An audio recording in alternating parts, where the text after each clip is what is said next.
right. Well, hello, everyone. We're absolutely delighted to have you here and a good turnout on something that's couldn't be more important about physical activity in older adults. My name is Esme Fuller-Thompson, and it's my honor to be the director of the Institute for Life Course and Aging. My colleague Yulia Park is helping to manage and let people in and out, and will be providing a short questionnaire at the end just to give us some feedback and other topics that you think may be helpful. But with no further ado, let me do an introduction of Janet MacFadyen, who is a graduate of our Institute for Life Course and Aging. So, by the way, we do have other seminars. We also have workshops that maybe Yulia could put in the chat some of the upcoming workshops. So the workshops are 4-week-long programs for people who are in the field and interested in primarily sort of hands-on type of skills. But we have right now, I think, CBT for depression with older adults. We just completed the Gottman method for older adults around marriage counseling. We've got hospital discharge planning, IOA, capacity and consent kind of information. So there's a whole bunch coming up. It's all there. You can just click on it if you're interested. It's lovely to have people in the field come. And I'm just going to briefly introduce before I start with Janet. Allison Ou is here. Allison Ou, she is a visiting doctoral student who has arrived from Hong Kong Baptist University and happens to be doing her dissertation on exactly the same thing Janet's been doing in Canada, but in Hong Kong. So welcome, Allison. And I'll just introduce our esteemed speaker. She's going to speak for about 35 minutes, and then we're open to questions. You can throw things into the chat, and she's happy to answer things subsequently. So after a secondary school teaching career in guidance and mathematics, mixed with other side jobs as a farmer, landlord, artist, and writer, Janet returned to OISE, which is right next door to our institute at the University of Toronto, which stands for the Ontario Institute for Studies in Education. And she just completed her doctorate in education in counseling psychology. Her thesis gave her an opportunity to understand the motivation for women to be physically active more fully. As a young person, Janet was keen to run, bike, swim, and play many forms of sports. Now she tries to walk and stretch each day and optimistically regards herself as a gardener. Currently, she is establishing an equine therapy practice as she believes it's a healthy alternative to office visits and/or sessions via Zoom. Janet's time is split between living in downtown Toronto in Little Italy and a Simcoe County farmhouse where two rescue cats like to rule. Okay, thank you so much, Janet, and the floor is yours. Okay, thank you, Esme. That's a wonderful introduction. And I'm just going to pull up my slides now.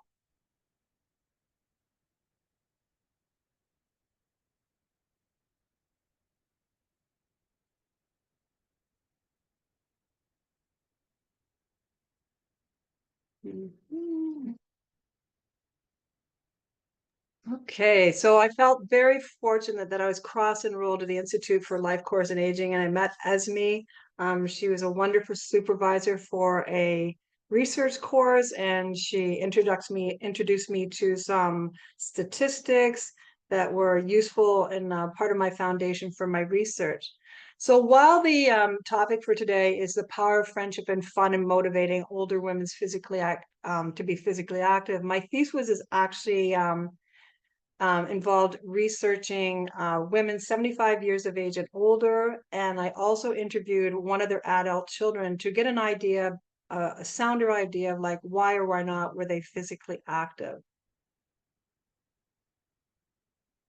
So most of us understand who are with us today that Canada's population of older adults is increasing in both size and proportion. And depending on immigration policy, by 2036, we might have about a quarter of our population at age 65 years and older.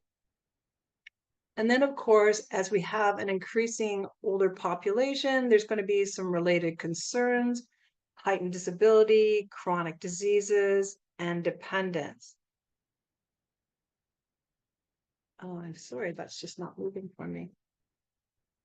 And in turn, that's intensifying our economic, social, personal burdens for older adults, their families, their community, and our healthcare resources. So we understand that improving declining physical conditions and their cognitive impact could happen if we were more physically actively engaged. So let's see what's happening there. And before we get into that, let's look at some specific details on PA benefits. We know that if we're physically active, it can help prevent and slow the acceleration of type 2 diabetes, coronary heart disease, sarcopenia, and many forms of arthritis. If we maintain and improve, it can help with our strength, our endurance, our flexibility, and our balance just to carry out everyday tasks. In terms of our cognitive health, it can help with having less brain shrinkage, perhaps that we can increase white matter integrity in tracks running in our brain. As far as emotional health is concerned, there's a protective effect against the emergence of depression. And there's been research done that show that if we are physically active, we can reduce our depression. And finally, which is an impact for some folks, perhaps not in this group here today, is I'm so sorry, sometimes this is just not clicking for me. Our Canada's national healthcare budget was over 344 billion in 2023, and most of us understand that older adults have the highest expenditure rate. And so if we want to decrease healthcare spending, if we can improve healthcare conditions, we are going to have that effect. So in spite of all the research and the promotion in terms of like be physically active, we understand that only approximately 1/3 of Canadian adults 65 years of age and older actually self-report as completing the 150 minutes of moderate to vigorous physical activity. And the rates are actually much lower in some studies. Some of the examples of moderate physical activity, brisk walking, biking, water aerobics, pushing a lawnmower. So activities that will increase our heart rate and have us slightly out of breath. So obviously, not everybody is being physically active, so we need to know about some of the barriers. And I have those listed on the side in terms of knowledge. Even this research has been going on for decades now, and you can see that some of the transitions are still intact. So in 1991, a study indicated that people who are older just feel like they don't need to exercise. 1997, a study, well, we're too old to exercise. And then 25 years later, the impact is still there. They're thinking, well, it's unavoidable, so why bother? Then in terms of psychological impact, Broderick in 2015 found that it was a lack of interest was the #1 barrier to exercise, just didn't want to do it. If people were feeling depressed, that was a reason for not being more physically active. And there's a lack of role models, which may be changing, especially we think of things like the WNBA getting so much attention now.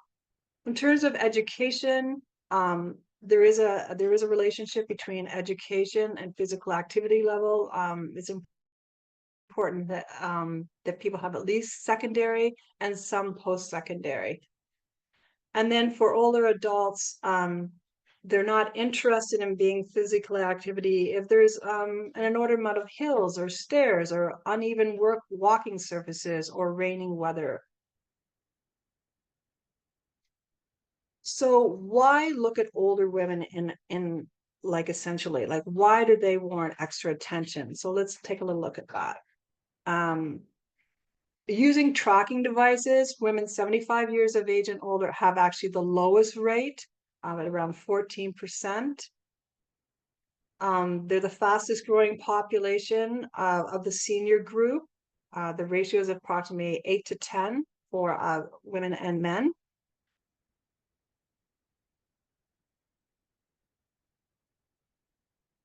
And then in terms of some results and some impact, for older women, there's a higher rate of falls, decreasing aerobic capacity, higher rate of insomnia, dementia, which of course is related to age, higher rate of hypertension, and many forms of arthritis.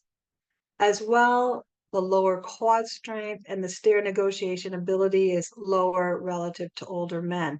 So this is some of the reasons why older women, 75 years of age and older, do warrant that extra attention. And moving on, because we are talking about motivation today, looking at a definition on the left, motivation is the impetus that gives us purpose or direction to behavior and operates in humans at either a conscious or unconscious level. And many of us are familiar with a number of the motivation theories.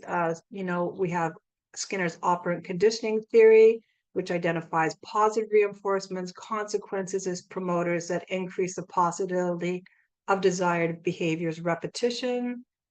Bandura's self-efficacy theory suggests that a person's confidence in her abilities can determine her drives and decisions. And self-determination theory, indicating that our behaviors are driven by such psychological needs, such as autonomy and confidence and relatedness. And that's partly what we're talking about today, the importance of relatedness. So moving on, there's a number of motivating influences for physical activity. And I was looking at family and friends and then policy guidelines. In terms of families, in the past, research has indicated that daughters, but rarely sons, attempt to enhance mother's diet and exercise through direct and cooperative social control process. And that's going to come up later when I talk about the results of my study. Thomas found that greater social support from adult children raises baseline active exercise for adults over 60, and that sometimes higher levels of strain are actually associated with more frequent walking.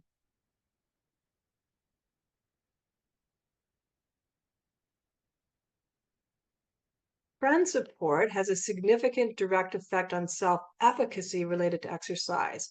So it's not necessarily that you go and participate with your friends, but if you see that they're walking better, and you give them a compliment, that can have a positive effect on their self-efficacy. Social support offered by friends may have a more substantial influence on solitary exercise behavior than families, and older adults with multiple comorbidities are more likely to change exercise behavior with the backing of friends. So that gets back to self-efficacy. And all of these are supported by a number of guidelines. So we've got the Canadian 24-hour movement guideline, which has evolved over the years and change of a title. And then organizations such as Diabetes Canada, Heart and Stroke Canada, all support the same sort of general guidelines, as does the World Health Organization. So building on just motivation theory in general, there are a number of existing motivation models. A lot of them started off more singularly and then added into dual process, such as intentionality and affect, basically indicating that if we add positive affect, that's going to increase the intentionality and it's going to narrow the gap between actually completing behaviors. And then those dual process models were expanded further. Jenkins in 2023 added in habit. And the reason I was doing research, of course, because there was limitations on these PA motivation models. Like we already know, only a third, perhaps only 14% of these women, 75 and older, are actually doing PA. And that's in spite of like 5 solid decades of intensive research on related motivation and barriers. We also know that these models tend not to explain why spontaneous or incidental PA exists, and that's common for women, older women. often related to specific PA, the studies are, so it's difficult to generalize. Like, for example, Jenkins was looking at behavior in office. If older adults are included, the demographics is often portrayed as homogeneous. I believe this is improving, but that is an issue. And these PA motivation models often don't address choice. Like, do the adults actually have a choice whether or not to participate in PA, especially leisure PA? And then, most importantly, there didn't seem to be a PA motivation model for older women. It didn't exist. So at OISE, I was involved in grounded theory for my thesis, and I interviewed 10 women, 75 years of age and older, and one adult child per mother. And the reason it was grounded theory, it gave a voice to the women. Their experiences were described verbatim. It unraveled the elements of an experience, the course to actually becoming physically active rather than what it meant to be physically active. There was a mutual construction of knowledge from the perspective of myself, the viewer, and the viewed. And then finally, for today, the hypotheses are suggested rather than generalizable truth. So any findings that presented today must be understood as representing one possible interpretation of the process. So I'm going to be very interested in hearing what others have been researching or what they understand. In terms of myself, and thank you, Esme, for the introduction. White, cisgendered. My grandparents came from Scotland, straight middle-aged senior. We know I was raised in a rural area. My mother, unfortunately, had early onset Alzheimer's, so I'm sure that that had an impact on some of my research. She also was a member of the Air Force for World War II, partner of 16 years, one son, aunt of 10, and great aunt of 15. And I currently walk and swim and I ride a bike for PA. And I honestly don't always do 150 minutes of MVPA per week. And I do have that lifetime interest in sports. I run a sports camp, I've owned a riding stable. So that's some of my background. So in terms of methodology, recruited participants via posters and locations thought to be frequented by an older age demographic. And some of my interviewees came forward through word of mouth. The questions were emailed in advance. There was 10 questions. The interviews were on an individual basis. I didn't interview the mothers and adult children together. It lasted 40 to 70 minutes. Average age of the women was 82 years. And because COVID-19 protocols were in existence, most of the adult children, their interviews took place over Zoom. In terms of the dyads, that was a type of analysis. It gave me better understanding and our identification of overlaps and contrasts between the pairs interviewed. It also allowed me to theorize about the nature of their relationships because the support was quite beneficial. And after 10 interviews, I had data saturation. So this is a chart of my participants. So their pseudonyms are listed down on the left of all my older women. There's their age. They range from 75 to 94. 4 of them had been divorced. A number of them were widowed. 4 of them were currently without a partner.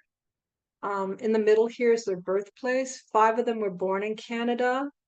So 5 were born outside of Canada. 1 was born in South Africa. 2 were born in what is now Germany, 1 in England, and 1 in the US.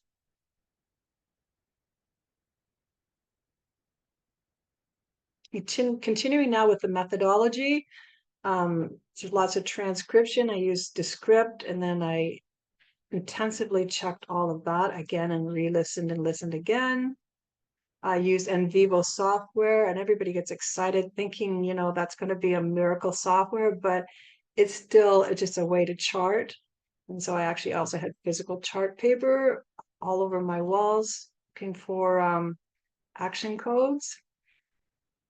Constant comparison of the initial codes led to core codes for the individuals and dyads.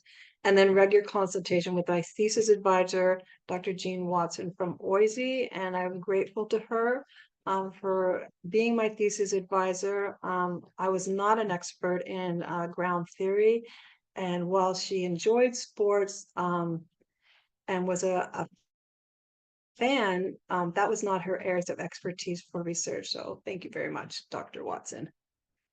So the data was reviewed again with the new core codes, and then I created data displays, and then the theoretical codes were grouped into concepts and then into categories, leading to a theory to explain physical activity motivation for women 75 years of age and older. So this is an abbreviation of my results chart.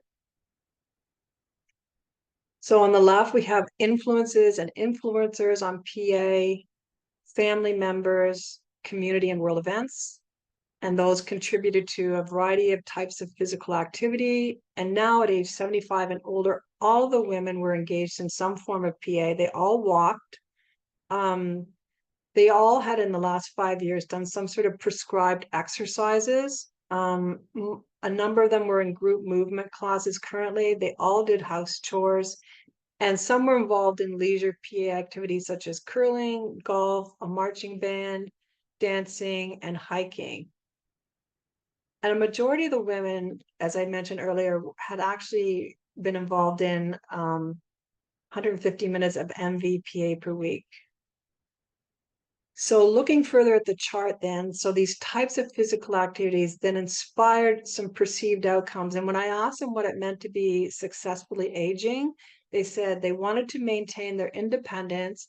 They wanted a sense of belonging. And that's what we're talking about today, that friendship being maintained or created. And then a sense of identity confirmed or maintained.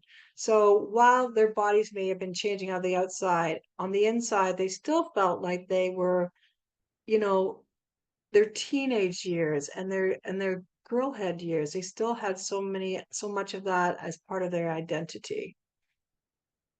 And so PA supported that. So we had this nice cyclical effect happening here of the PA inspiring the perceived outcomes and then helping to then generate the physical activity. And this helped me with my theory model. So this is a more detailed, my model was actually 3 pages. And you can see here on the left, the family members encouraging PA. So they talked about parental figures, there's aunts, grandparents, and so on, their siblings. Most of them did have siblings, husbands, children, and grandchildren.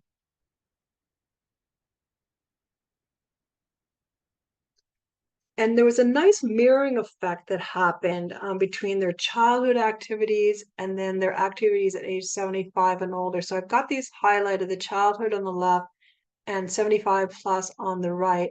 So they walked as children. You know, if there was a vehicle in the family, there's probably only one. Very few of them actually had bikes. So they walked then, they're walking now. They started doing house chores as children. They're still doing them. A little bit of yard work. They're still doing some gardening.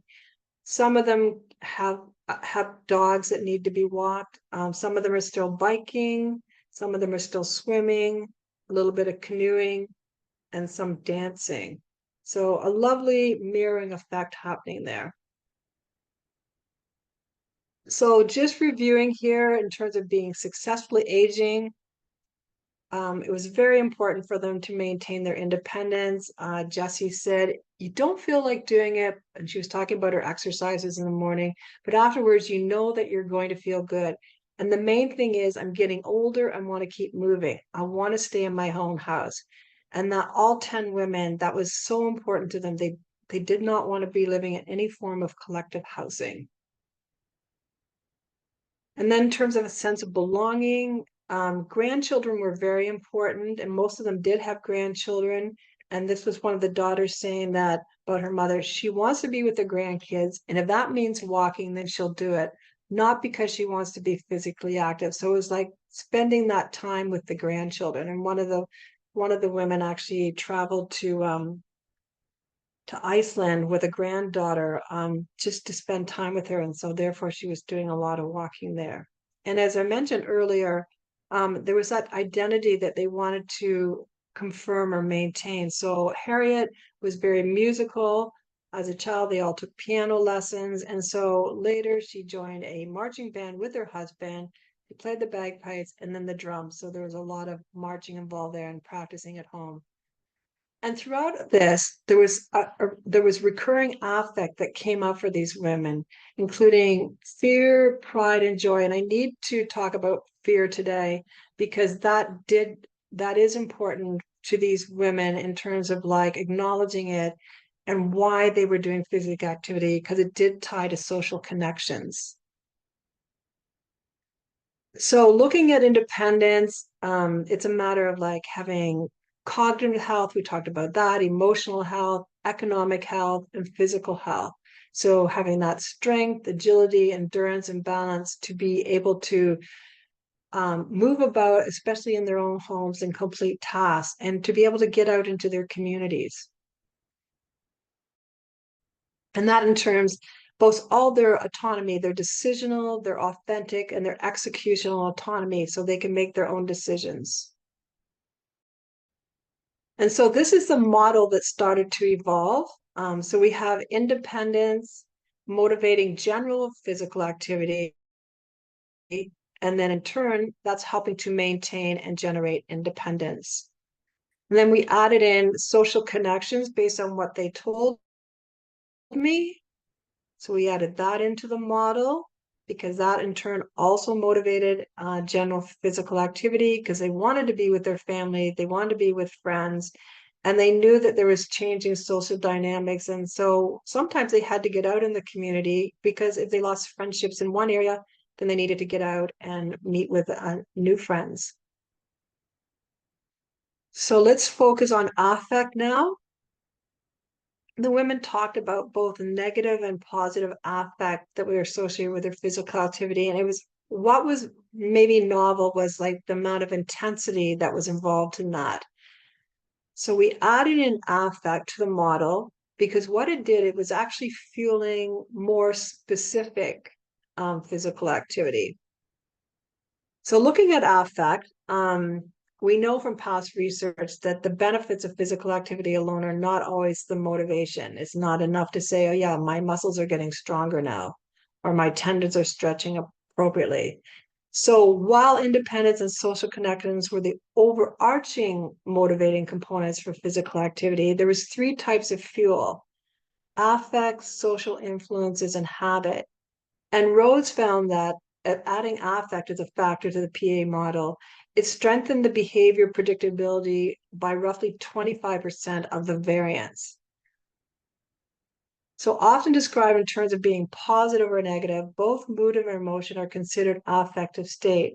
So along with cognition and conation, affect is one of the three traditionally identified components of the mind.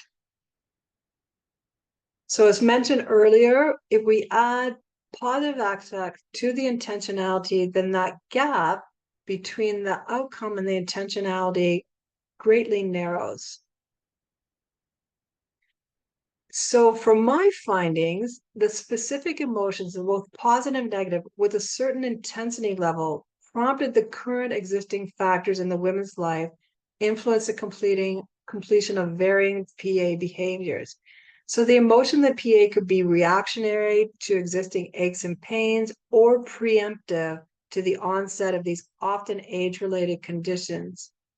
As well, the older women's behavior and the associated sense of fun had some evidence, as I mentioned earlier, to replication of earlier life stages. So now we're going to just look at some of the details of the affect leading to the model. So they actually mentioned the word joy and fun. In the absence of fear, joy is possible. And they all mention, as I said, feeling joy, and that's motivating them to engage in physical activity. And I used the dimensions of joy identified by Meadows in 2014 because it seemed to relate to the best to the women in the studies, like that internal harmony, the sense of vitality, and that freedom of movement and thought. So in terms of like, what were they actually doing? They talked about laughing with peers during these SAGES classes, so safe and gentle exercises for seniors. Somebody made a mistake, they just laughed. And more, maybe importantly, was not just the classes, but going out afterwards and having a snack or a coffee. And one woman talked about moving into a new condominium complex. And in order to gain friends in the building, she went to that VON sponsored exercise group because she wanted the friendship and she wanted that sense of harmony with others in the building. One lady joined a Hawaiian dance group after age 80 through a retirement home. And her son described the sense of family that his mother experienced by joining that troop. Especially because this was during COVID. They talked about like getting together with family members by Zoom and stretching, or when family members would come for a visit, going out walking. Those who lived on a river, kayaking, and some swimming. None of the women said they enjoyed swimming, but if family members, especially grandchildren, said, please come in the pool or please come in the river, they would do it. A number of women had been involved in aquafit classes, and again, while being physically active is shown to increase happiness, it was actually like actually being in the pool. It was actually that anticipatory joy. They knew if they went there and had the companionship of the other women, and yes, there were men in the classes as well, that they're going to be happy, and that's what drove them to go. Three of the women told me that they felt the most joy when they were completing individualistic routines, and this had some tie-ins to pride. If they were doing well at golfing or kayaking or gardening, they talked about like if somebody drove by and said how beautiful their gardens were, that was a lift to them. And for three of the women, the joy came with that freedom of movement felt if they were hiking or riding a bike. And I'm going to talk about those women when I talk later about world events. And as I mentioned earlier, it is important to talk about fear. And that fear is a basic intense emotion aroused by the detection of an imminent threat. And for these women, that threat involved possibly having immobility because of a form of arthritis, especially osteoarthritis, the fear of dementia, and some of them had relatives, so they were quite familiar with forms of dementia. They feared falling. They also feared having to have their children care for them. And two of the women talked about having to care for their own aging parents and the depression that was associated with that. And so they did not want that for their children. So in terms of the reaction, if they felt that they were going to be mobile, they were quite willing to engage in prescribed exercises, especially if they had gone to a physiotherapist and the physiotherapist said, do this is going to help you. So motion is lotion. So 8 of the 10 women were doing that every morning. They were out walking, especially for if they thought that was going to be preemptive for the onset of dementia. In terms of falling, they really didn't do very many reactionary preemptive exercises for that or physical activity. Instead, they would adapt. So they quit cutting the grass of their lawn, for example. So they just were avoiding any kind of surfaces where they felt there might be falling, and get rid of scatter rugs in their buildings. And as I mentioned earlier, they simply did not want to be a burden to their children. So they wanted to keep us physically active for as long as they could. So a lot of this had to do with maintaining their social connections. So this is how the model is evolving now. So we've still got the independence and social connections, and we've got the affect actually motivating specific PA, and we're going to add social influence into that. And we've talked a little bit about this already. We're going to talk a little bit more about their parents, husbands, adult children, and grandchildren. And they've already talked a little bit about that already. So mentioned that there's a lovely mirroring effect happening here, that social identity linked to freedom and social connections, that joy and sense of belonging is happening again now. None of these women had jobs that were full-time. None of them were looking after children or grandchildren. So they did have that sense of freedom, and they were spending time with friends in PA. Fathers were especially important in terms of like who is now doing MVPA. So interesting, 60% of the women who are doing the 150 minutes spoke of the effect of their fathers, and it wasn't a quantitative effect, it was very much a qualitative effect. And they told intimate stories of a time that their father had encouraged them or had spent time with them, teaching them to ride a bike, taking them out sail skating. So it's just wonderful to see like that long-term effect that a father can have on daughters in terms of like physical activity. It's not that their mothers didn't have an effect, but that had more to do with facilitation of events or helping them with house chores. So different sort of impact there. Husbands also had a strong social influence, and you'll see down in the bottom left-hand corner, there was a parabolic effect. When they were courting, when they were newly married, they talked about dances they would go to the weekend on the weekends, a little bit of social activity, like maybe some hiking, there wasn't a lot of money, maybe some camping. And then as children came into their families, because that was the reality for all of them, then we see this sort of flat line in terms of like their shared PA activity. They both had roles. However, that affection remained constant for most of these women, even for the women who divorced. They talked about the earliest stages of marriage and what they did together. And then things, of course, changed. But there was very much an identity of like what we did together. And because of some of those habits, those normative behaviors that were expected, these women are still doing the majority of their house chores. And we'll see what kind of impact that has just on their friendships. Talked about grandchildren already. Just want to remind everyone that what seemed to be new and not in the research was the amount of encouragement that the grandchildren did for the mothers in the study, just in terms of letting them know that they believed in them. They had faith that they could still be physically active. Like, let's go to Iceland, come out for a walk, grandma. Yeah, let's go for a swim. So whereas the adult children might have been a little bit worried, they might see that filial anxiety that, you know, they didn't want anything to be happening to their parents. There was this encouragement from the grandchildren. So we've got the social connections happening there. As for the adult children, mothers did not want to be sharing negative news about any physical activity. They didn't want to necessarily let on that they were moving mattresses or climbing up ladders onto bird feeders.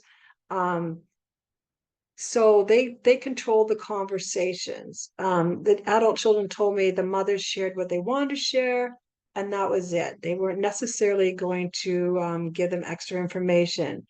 And so it's interesting about that social control, just seeing like how that might have moved over the years. So of course the mothers were socially controlling of their children when they were young. And then you could see the adult children trying to have some social control of their parents, mostly because they wanted them to remain safe. It's very important that we support community facilities because all of these women at some point had been using some sort of facility in the community, whether it was a curling club, a golf course, a community center, a pool. And I do want to mention about 3 of the women. 2 of them had been born in what is now Germany, and the effect that had on them. One moved from refugee camp to refugee camp, and she talked about the joy when a soldier gave her a secondhand scooter, so they were passing out secondhand toys to the kids. And she'd never been on a bike or anything with wheels before, and that sense of freedom. And when they immigrated to Canada, she never forgot that sense of freedom. She still continues to bike now. And for the other individual who was born in what is now Germany, she talked about how her father went to war and that he never came home. And the mother, because of mental health issues, actually sent her and her brother to live with relatives, and they felt like they were treated like Cinderellas. So that impact of the war on them, and then moving to Canada and then having that freedom, and she continues to hike. She just so appreciates the ability to be able to do that. So the model, I did add in habits to it. For these women, it ties into their social connections because they do like to have visitors come to the home, and it's a sign of respect that their homes are clean. Perhaps they have some muffins ready to serve or some tea biscuits. So that housework, driven by cultural norms, does have an impact on their ability to feel that they can socially connect. So this is the model. It's called the PAM model for physical activity and motivation. It went through some various changes. So we do have, of course, the independence and social connections as the success identity. And then we have affects, social influences, and habits generating that more specific PA. So in terms of limitations, my sampling, in terms of sampling, only white women responded to the participant recruitment. That high PA engagement rate of participants was not representative of older women, but it did help form the theory. And I know that clearer PA differentials could have been made for the models, just in terms of like endurance versus strength versus agility versus balance, and differentiating between chores and leisure activities. In terms of applications, if you look at elementary education now in Ontario, you'll see that, they're hoping that, the kids are doing 20 minutes a day. I would like to see more impact on affect there. Hoping that information all of us can share, like with any sort of instructor training, health promotions community. I think it's getting better and better in the community athletic facilities, and letting women tell their stories through writing and art. And if I already mentioned, I want to make sure that PA, that affect is there, is so important.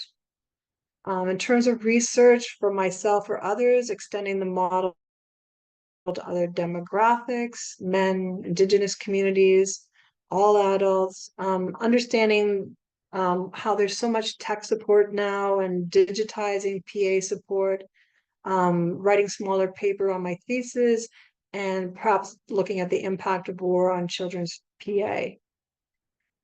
And then in terms of therapy practice, I am investigating doing equine therapy. I have a nephew that opened up a riding stable, horseback riding stable this summer.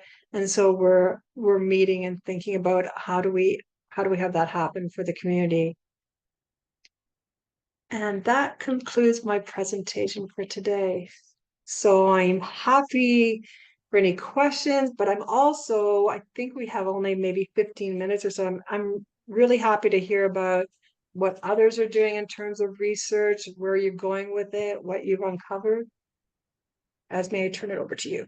All right, thank you so much, Janet. That was fascinating. And I really was interested to see what the fathers and grandchildren's contributions were. I think that's an important piece that I hadn't seen before. And the idea of war is fascinating, and its impact to this generation of the oldest old. So you gave me lots of room for thinking about. What I'd love you to do is you can either throw a comment in the chat, if you don't want to do it. Otherwise, you can just unmute and put in a comment or a question. I do want to draw your attention to the seminar feedback form, which is there right now. Yulia put it up. And if there's okay, Michelle's got a great question. If there's one thing, what would it be that you'd like people to take away, for researchers, for the community, for older women, for daughters, for husbands and families? So that's one thing, but for 5 people. The importance of affect and the intensity. So there's been research just on affect in general, but that intensity, what level does it have to get to for people to engage in PA, and whether that's the joy affect or that fear, like where does that fear level have to get to before people will say, okay, I must start exercising in order to strengthen. Okay, great. And what about daughters? What could daughters do to make a difference, do you think, more? I think just that understanding that, there is that switch in social control and both have to be patient, and the parents aren't necessarily going to want to share that physically, they're having some issues. So I think just being aware of like what may happen as we age and be supportive, and that parents do want to spend time with their children. So, going out together to any sort of activities where there's some walking involved, I think that would be important to understand. Great. I think it was interesting. This is Michelle again. Interesting about affect, and I'm wondering to switch from that a negative motivator to the positive ones. And I saw a lot in your presentation about social connection. And so, in terms of getting excited about the good feelings, the good affect, rather than the feel like what do you have to say about like strengths based rather than fear based motivation? Yeah, Michelle, I understand what you're saying, but the reality for these women is that they had both happening for them. Yeah, It was the arthritis for the most part that was which was having them like actually do those exercises in the morning. They knew all about those exercises. Like they had been through those workout videos on TV, and they had sure. exercises posted on their fridges. But it wasn't until, you know, maybe some arthritis was in their knee or in their hips, and they thought, oh my goodness, I've got to compensate for that. I've got to do the stretching. Some of them said they couldn't get out of bed. And the important part, I think, to link to that is that they wanted to be socially connected. That was really important for these women. So they were willing to do the exercises that were essentially caused by a fear of immobility. And then they knew that they would also have that fun by going out to those, especially those group exercise classes. So I wish it just wasn't one or the other. But for these women at age 75, there was most of them had some form of arthritis, and there was that fear factor. But the great thing for them is that they felt they could do something about it, as opposed to some other research, which, the fear was there, the pain was there, and they didn't feel that they could do anything to compensate for it. So I think the knowledge base would be good for these women. And if they get it from a physiotherapist or their medical doctor, and I think we've seen this before, they're going to listen and think there's hope. And I'm Yeah, and happy to hear what you might think. for those of us that are getting there with daughters and we're all aging is living. So what might we do all along the way? And it sounded like a good recommendation from your research was make it social. Yes, and I think if you go to athletic centers now in the communities, and communities are spending large dollars, to have beautiful athletic centers, and you go in there and you see like, if you're 55 plus, like, we want you here, and we're going to have these 4 different pools, and we're going to have these warm pools. And I heard a woman yesterday say in a certain athletic center, she said, I quit going to XXX because they weren't friendly to me there. So it's not just the people in the class, but it's also who's at that front desk. And, I think sometimes we think the women are just going to talk among themselves in the change room, let's say, and they're going to say, let's go out to Tim Hortons afterwards or whatever it might be. But if the instructors can help with that, I think that's really important to help them build that community. But it's amazing to me how many women just meet, especially after Aquafit, kind of undoes the physical activity benefits, maybe because they tell me what they have for snacks. But you know what? If it helps, okay, great. Right. Well, they may have different aims. One is mobility and the other is diet, and that might not work together. But I did want to add a few other comments. Valerie has texted or put in the chat that they just held an Aging Well Expo and they were overwhelmed with registrations. And this topic would be good for our next one. So please reach out to Janet. Well, maybe we'll make sure that you've got Janet's email that you can do that.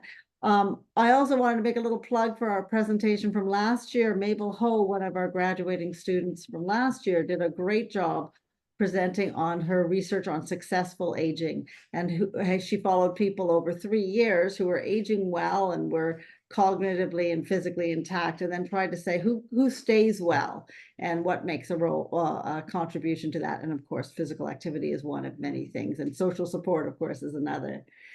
Now, okay, so there's one question from Debbie about, I'm curious if this would be a different picture for women who are alone, no kids, no spouse, few friends, and few supports. So you, by definition, you wanted people that had adult children. So you were looking at a more socially engaged community. But do you have some insights perhaps on older adults who are living alone and without necessarily having children or ex-spouses or other people in their that are they're directly related to? Yeah, it's a really good point, really good question. So I'm hoping like to do some research in that area because of course this is like, you know, a select group, but no matter, there has to be that social connection. And if you look at these women and the women who are doing the MVPA, it really didn't necessarily matter what was happening right now. That father effect was really, really important. And I mean, there is some research on that now, but in terms of like a lifespan approach, that was really quite remarkable. And that was one of the few things that they talked about is just that special consideration, feeling special, and that you were special if you were engaged in physical activity. And let's be honest, like what is happening right now, because you know we have all these electronic devices and our kids being physically active. I mean, they're being taken to classes, but is there that shared physical activity happening where, you know, parents are taking their kids out, I'm going to teach you to swim, versus sending them to a lesson. So we have to think about who in our life when we're young has an impact that could be long lasting, like that memory is still there and I'm still special at this age. So, I mean, there is research out there on this, just women in general and older women, but there's very little just on women who are 75 and older. So I hate to not have a specific answer there, but it does need to be answered. Maybe I'll answer it that way. So let's continue to do research. Absolutely. And here's 2 more points that were brought up that I think are excellent. What tips do you have for motivating aging women who have low income and or live in rural areas? So I guess there's 3 questions. So what do you do specifically for low income, for rural? And then the next question is some strategies to engage women of diverse backgrounds or different cultural circles to encourage PA. So 3 things: low Yeah, income maybe I'll start. at the same Yeah, time. yeah. Okay. All great. I'm going to talk about the diverse because people can see that, you know, I attracted only white women to my study. And Esme, when you and I did the research on the 2012 data, you know, there was a lower rate of participation for women of certain ethnic backgrounds. So it's just important to know about like diversity. But in the city of Toronto, for example, and then we'll get to the rural, there's many community centers. And we're finding even like places like churches are taking their large halls and turning them into recreation facilities as well. Many of us may not be wanting to play pickleball, but that's becoming more and more interesting. And I think to a certain age level, a certain capacity, people are really interested and engaged in that. So I think buildings in Toronto are understanding that we don't have to have like one purpose for them, but let's have multi-purpose. And so maybe it's just a matter of like continually advertising what is happening in our communities. You know, like talking to neighbors or making sure that any sort of facility where people can go and do some sort of form of exercise is advertised. And I think it has to start also with the health services. Most of us are going to a doctor at a certain age on some sort of regular basis. And if we can continue to ask like medical professionals to encourage people get out there and get physically active, then I think people are they're gonna listen to their doctors. And my women were listening to their physical therapist. So it's almost like, you know, a prescription, go out and be physically active, like try to put off that knee surgery. So you know, any sort of like community activity that's happening where we know there's a whatever diverse ethnic population maybe is happening there, then like, you know, you're talking about that aging wealth seminars and like having people come and just set up um that sort of support. In terms of the rural, it's interesting, like all of my women had a driver's license, and they had vehicles either they shared with a husband or they had on their own, and they were willing to drive. So because there's not buses in certain rural areas, I will say it's important that people know how to drive, continue to have their licenses, whether that's fair or not, that's just seemed to be a reality. And then going back to what buildings do we already have in place in rural areas? Maybe the Lions Club has a building, and so they can have all sorts of activities going on there, and that's sort of in a central area, and the churches as well. Um, and that ties in with the low incomes because those same sort of like community organizations, they're willing to have programs at subsidized rates so people can show up there. You like Sages, and the women were telling me like it was $2 because it was $2 per class. And I'm hoping most people could afford that. And so it was subsidized by the communities because I think we're understanding, as I said earlier, like we spent 344 billion on our healthcare spending, and the per year rate for adults is almost $12,000 now for 65 and older. And so, you know, if we have to think about our budgets, if we can subsidize or support activities in a rural area, then the trade-off is going to be there. I would love to see it. You know, we're talking about mirroring like what happens in your childhood. I'd love to see like physical activity classes, almost like, I don't want to say mandatory because no one likes to be controlled, but a bus comes and picks you up, takes you to your phys ed classes for a day. So, you know, whatever we can be creative about, let's do it. Well, there's one more question, and that we'll finish up with.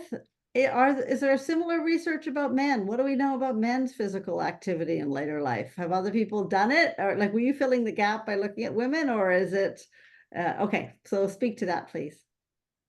Yes. You know, I put the reasons why I focus on the women because there are more women. They do have that low rate of physical activity. It is the lowest in the quad strength and so on, more osteoarthritis for women.